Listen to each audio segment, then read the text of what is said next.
आकाशात आपण आता चंद्र पाहिला, बरोबर आहे? बघा चंद्र आता मावळायला गेला, दिसतोय इथे कुठे आकाशात? बघा आपण जेव्हा सुरुवात केलेली तो इथे कुठेतरी वर होता, बरोबर आहे? इकडेचे पण आता तो खाली गेला ना, मावळायला गेला. ओके. आणि आपण एक छोटासा तारा आकाशात दिसतोय, तो शनिग्रह. तुम्हाला टेलिस्कोप मध्ये खूप छोटा दिसत असेल, बरोबर? आणि त्याच्यावर एक आडवी रेष किंवा उभी रेष दिसते. ओके. तर ती त्याची कडा आहे, किंवा शनीला 7 रिंग आहे. किती? 7 रिंग. ABCDF पर्यंत त्यांची नावं येतात. ओके. बघा आपल्या सौरमालेत 8 ग्रह आहेत, बरोबर? पहिला तर बुध, जो सध्या सूर्यासोबत आहे, जो आता आपल्या टेलिस्कोपवर. त्याच्यानंतर शुक्र, जो आपण एका टेलिस्कोपवर आता दाखवतोय आणि तो आकाशात इथे खूप चमकदार दिसतोय. हा तारा नसून हा शुक्र ग्रह आहे. काय आहे? शुक्र ग्रह. तो आपल्या टेलिस्कोप मधनं आता कसा दिसणार आहे? तर चंद्र कसा असतो, चंद्राची कोर. आता आपण द्वितीयचा चंद्र बघितला, बरोबर आहे? आपण चतुर्थीचा वगैरे चंद्र कसा असतो तसं आपण चंद्राची कोर दिसेल, फक्त तो दिसताना तुम्हाला छोटा दिसेल, बरोबर आहे? टेलिस्कोप मध्ये छोटा दिसेल, कारण हे जे ग्रह आहेत किंवा हे आकाशात काही तारे दिसत आहेत. तारे तर प्रकाश वर्ष दूर आहेत, बरोबर? ते काय प्रकाश वर्ष ते आपण डिस्कस करू. पण हे तारे पण आहेत, ते करोडो किलोमीटर दूर आहेत. तर आपण शुक्र बोलू शकतो कमीत कमी 4 ते 5 करोड किलोमीटर दूर आहे आपल्यापासून. आणि आपला सूर्य जो आहे, जो आपला तारा सूर्यमालेतील, तो फक्त 15 कोटी किलोमीटर आहे. किती? 15 कोटी किलोमीटर, जास्त नाहीये. ओके. तर आता शुक्र झाला. शुक्रानंतर आपण बघणार आहोत हा गुरु नावाचा ग्रह. ओके. आणि बघा पृथ्वी, बुध, शुक्र, नंतर आपली पृथ्वी, मर्क्युरी, व्हीनस, अर्थ. राईट? थर्ड अर्थ. पृथ्वी आणि पृथ्वीचा चंद्र आपण पाहिलेला आहे. त्याच्यानंतर येतो मंगळ. सो मंगळ आपण बघणार आहोत. लालसर मंगळ दिसतोय हा, मंगळ ग्रह बघणार आहोत. ओके. आणि मंगळानंतर येतो गुरु ग्रह, तो आपण इथे बघणार थोड्या वेळाने. गुरु मध्ये आपल्याला काय दिसणार? तर गुरु ग्रह दिसेल आणि गुरुच्या आजूबाजूला असे पसरलेले छोटे छोटे तारे दिसतील. तर तुम्हाला कमीत कमी 4 तारे दिसतील. आता आम्ही टेलिस्कोप मध्ये लाईव्ह बघितलेलं नाहीये, पण किती गुरुचे चंद्र आहेत? 95. तुमच्या पुस्तकात कदाचित 64 वगैरे असतील. आम्ही नासाची वेबसाईट रेफर करतो, तर त्याच्यामध्ये गुरुला जवळपास 95 चंद्र आहेत. किती? 95 moons. Okay. Jupiter has 95 moons. आणि आपण शनिग्रह पाहिलं ना, हा छोटासा, तर त्याला किती चंद्र असतील? गेस करा. एक नंबर गेस करा. 5. अच्छा, ठीक आहे. अजून 23. ओके. तुमच्याकडून बघा, मला अंधारात कोण बोलतंय काय दिसत नाही, चुकलं तरी हरकत नाही. 42. ओके. 55. ठीक आहे. 9. ओके. 37. 46. ओके. जेवढी उत्तर आली सगळ्यांना ऍड करा. बस आता आपण त्यांचे सगळं बेरीज करूया, ऍडिशन करूया. आणि ह्या शनीला नासाच्या वेबसाईटच्या अकॉर्डिंग 146 चंद्र आहे. ओके. सगळ्यात जास्त चंद्र आपल्या सौरमालेत कोणाला आहेत? तर ह्या शनीला आहेत. त्याच्यानंतर येतात, शनीनंतर जो ग्रह येतो, म्हणजे बघा उघड्या डोळ्यांनी आपण जास्तीत जास्त शनीपर्यंतचे ग्रह बघू शकतो. म्हणजे बुध, शुक्र. बुध फार क्वचितच दिसणारा ग्रह आहे, कारण तो सूर्याच्या फार जवळ आहे. आणि आपल्याला पृथ्वी, आणि जसं आपण मगाशी डिस्कस केलं की शुक्र आहे किंवा बुध आहे, हे सूर्य आणि पृथ्वीच्या मध्ये येतात, बरोबर? सौरमालेचा आपण जर विचार केला तर बुध आणि शुक्र हे आपल्या पृथ्वीसाठी आंतरग्रह आहेत. तर ते आंतरग्रह असल्यामुळे आपल्याला ते एकतर सकाळी किंवा संध्याकाळीच दिसतात. त्याच्यानंतर आपण त्यांच्या कला पाहू शकतो. जसं चंद्राची कला दिसते ना, तशीच आपण शुक्राची कला आज बघणार आहोत आपल्या टेलिस्कोपच्या माध्यमातून, बरोबर आहे? चतुर्थी किंवा पंचमीचा मी तो पूर्ण गोल सुद्धा बघितलाय, मी त्याची एकदम छोटीशी कडा सुद्धा बघितली आहे. सो आज तुम्ही जो बघणार आहात, हा शुक्र बघणं एक वेगळाच अनुभव असतो वेगवेगळ्या वेळेस. ओके. 2-3 महिन्यानंतर कदाचित ही आपण जी कला बघणार आहोत ती नसेल. ठीक आहे. त्याच्यानंतर गुरुचे चंद्र आपण बघणार आहोत. आणि मंगळ सध्या खूप सुंदर दिसतोय, म्हणजे ऍक्च्युअली तो ग्रह आहे हे कळतोय. अदरवाईज आम्ही आमच्या टेलिस्कोपमध्ये जेव्हा मंगळ बघायचो ना, त्याचं अंतर फार जास्त होतं, तेव्हा LED लाईट सारखा दिसायचा. पण आज लिटरली तुम्हाला तो गोल बघता येईल आपल्या टेलिस्कोपमध्ये. ठीक आहे. तुमच्या मनात काही प्रश्न असतील तर तुम्ही विचारू शकता. तोपर्यंत मी आणि संचित दादा आता टेलिस्कोपवर एक ऑब्जेक्ट लावतोय, तो म्हणजे शुक्र. ठीक आहे. त्याच्यानंतर काही आकाशात तारे सुद्धा आहेत, त्याच्यावरही आपण डिस्कशन करणार आहोत. येस, आता विचारलं तर चालतंय का नंतर विचारू प्रश्न? विचारू शकता. जनरली आता ते मला ग्रहणाच्या संदर्भात विचारलं होतं की आपण जेव्हा चंद्रग्रहण असेल किंवा सूर्यग्रहण असेल तर ते उड्या डोळ्याने बघू नये, या संदर्भातलं काय सायन्स आहे? सायन्स म्हणजे काय एक सांगतो बघा. सूर्य खूप प्रकाशमान आहे, बरोबर. सूर्याचा उजेड खूप ब्राईट असतो. आपण नुसत्या डोळ्यांनी त्याला बघू शकत नाही. हार्डली 1 सेकंड बघितलं की आपल्या डोळ्यासमोर अंधारी येते, बरोबर. ब्लॅकआउट होतो डोळ्यासमोर आणि नंतर फक्त व्हाईट गोल दिसतो. ठीक आहे. बघा, चंद्रग्रहण, चंद्राला स्वतःचा प्रकाश आहे का? नाही. तो कोणाचा प्रकाश रिफ्लेक्ट करतो? सूर्याचा. ग्रहण म्हणजे काय? इन बिटवीन येतं म्हणजे काय की ग्रहण म्हणजे सावल्यांचा खेळ असतो. काय असतो? सावल्यांचा खेळ. एक तर पृथ्वीची सावली चंद्रावर पडेल किंवा चंद्राची सावली पृथ्वीच्या एखाद्या विशिष्ट भागावर पडेल. ओके. बघा, चंद्राची सावली जी आहे ती आकाशात जवळपास 4 लाख किलोमीटर पर्यंत पसरलेली असते. किती? 4 लाख ते 4.5 लाख आपण बोलू शकतो.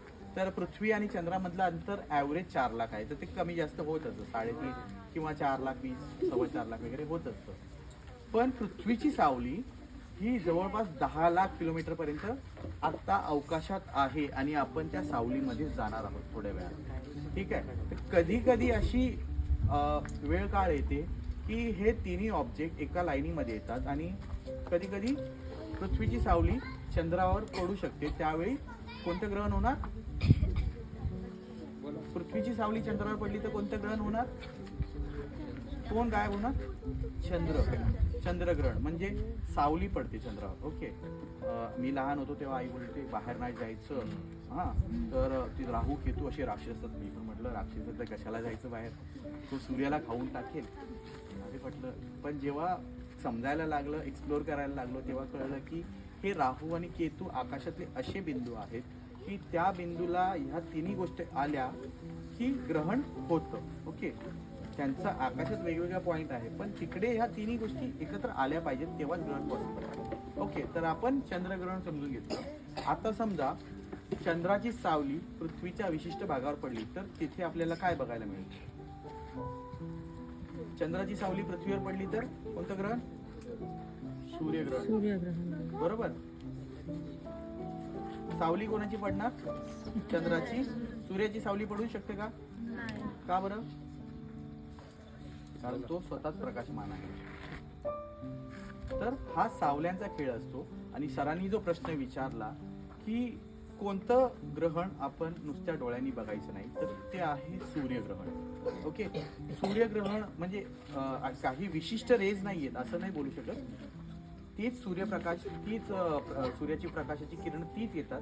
फक्त काय असतं की जेव्हा पूर्ण सूर्यग्रहण कदाचित तुम्ही बघितलं नसाल तर त्याच्यामध्ये काय होतं की आता चंद्राचं अंतर आणि सूर्याचं अंतर असं आहे की आपल्याला दोन्ही बिंब सेम अंतराची, सेम साईजची वाटतात. बरोबर. दोन्ही आपल्याला असं वाटेल की मी डिस्टन्स सांगितला की सूर्य आपल्यापासून 15 कोटी किलोमीटर आहे, चंद्र फक्त 4 लाख. पण पृथ्वीच्या बाबतीत असं आहे की पृथ्वीवरनं बघताना ही दोन्ही चंद्र आणि सूर्य जे आहेत हे डिस्क आपण गोल बोललो ना, ते आपल्याला सेम अंतराची वाटतात. बरोबर ना. तर सूर्यग्रहणात जेव्हा चंद्र समोर येतो तर पूर्ण सूर्याच्या बिंबाला झाकून टाकतो. बरोबर. आणि त्या भागात तुम्ही रात्र अनुभवता जेव्हा पूर्ण सूर्यग्रहण होतं तेव्हा असा पूर्ण अंधार पडतो. आता बसलोय ना आणि तिथून आपण असे दिवसा अंधार पडतो बरं का, आणि असे तारे आपल्याला दिसतात. पण काय होतं की जेव्हा तो ग्रहण लागतं आणि कालांतराने ते ग्रहण सुटणार असतं तर आपले जे डोळे आहेत हे काय होतात की जेव्हा आपण अंधारात जातो तर आपले डोळे असे मोठे आपण होतात ना, डोळ्याची आम्ही प्युपिल्स म्हणतो किंवा बुबुळ म्हणतो, तर ते मोठे होतात कारण आपल्याला अंधारात बघायचं असतं. बरोबर. तर जास्त लाईट आपल्या डोळ्यामध्ये गेली पाहिजे तर ते मोठे होतात. आणि काय होतं की अचानक ते ग्रहण सुटायला लागतं आणि ग्रहण सुटताना काय होतं की आपली डोळ्याची बुबुळ मोठी असतात. एखादं किरण येतो आणि ते येऊन आपल्या डोळ्यात जातो तेव्हा कदाचित आपल्या डोळ्यांना हार्म होऊ शकतो, म्हणजे त्रास होऊ शकतो त्या किरणाचा. त्याच्यामुळे आम्ही जनरली सूर्यग्रहण बघताना सजेस्ट करतो की सूर्यग्रहण तुम्ही नुसत्या डोळ्यांनी नका बघू, तर सोलार गॉगल्स आहेत. आम्ही बरेच प्रयोग केलेले आहेत तुम्ही चाळणी तर पण शुक्र म्हणजे कोणता दुसरा प्लॅनेट, हा तो जो पॉईंट केलेला तो.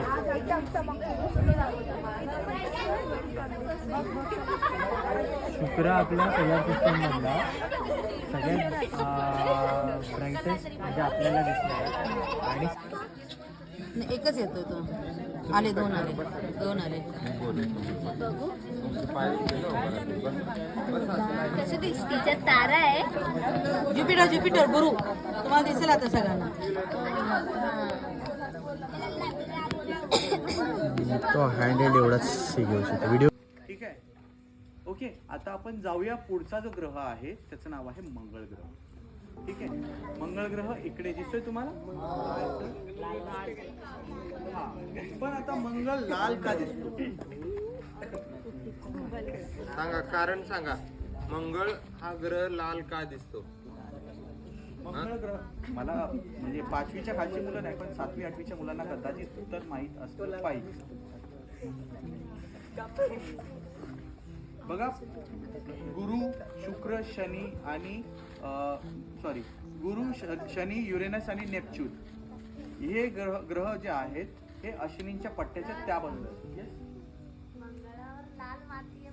मंगळावर लाल माती आहे, पण लाल माती का आहे?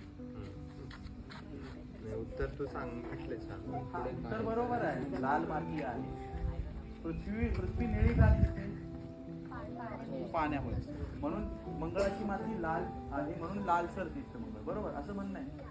पण मंगळाच्या मातीत जे आहे आयरन, लोखंड किंवा आपण लोह खूप मोठ्या प्रमाणात आहे आणि त्याचं ऑक्सिडायझेशन झालंय. काय झालंय? ऑक्सिडायझेशन म्हणजे काय की त्याला गंज लागलाय. काय झालाय?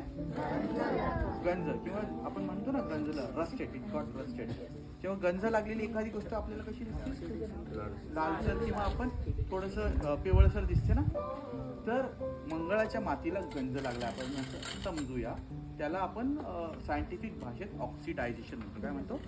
ऑक्सिजन जेव्हा आपला एखादा धातू किंवा लोखंडाचं जेव्हा ऑक्सिजन बरोबर जे संपर्क येतो आणि त्याचं हळूहळू ऑक्सिडायझेशन व्हायला लागतं, तीच प्रक्रिया तिकडे झाली. काही प्रमाणात ऑक्सिजन असेल तिथे आणि त्याच्या मातीला मग हळूहळू तो गंज लागला आणि गंज लागल्यामुळे ती माती आता लालसर पिवळसर झाली आहे. म्हणून आपल्याला हा मंगळ ग्रह जो आहे आता लालसर दिसणार आहे. बघा, टेलिस्कोप मधून मोठी अपेक्षा करू नका की एवढा मोठा दिसेल वगैरे. ठीक आहे, कारण मंगळ पहिलेच आपल्या पृथ्वीपेक्षा थोडा आकाराने लहान आहे. त्याच्यानंतर त्याचं जे डिस्टन्स आहे ते नाण्यामधून 5 ते 7 कोटी किलोमीटर असू शकतं आपल्यापासून. तर दिसताना एक तुम्हाला गोल दिसेल, पण त्याचा जो रंग असेल तो आपल्याला पिवळसर, लालसर किंवा नागपूरचं संत्र येतं ना, संत्रा ऑरेंज तसं दिसेल. तर आपण मंगळ ग्रह बघूया. त्याच्यानंतर आकाशात काही जे तारे दिसत आहेत त्यांची मी तुम्हाला तोंड ओळख करून देणार आहे. ठीक आहे, ओके. तर आपण दोन्ही टेलिस्कोपवर मंगळ लावूया. संचित दादा,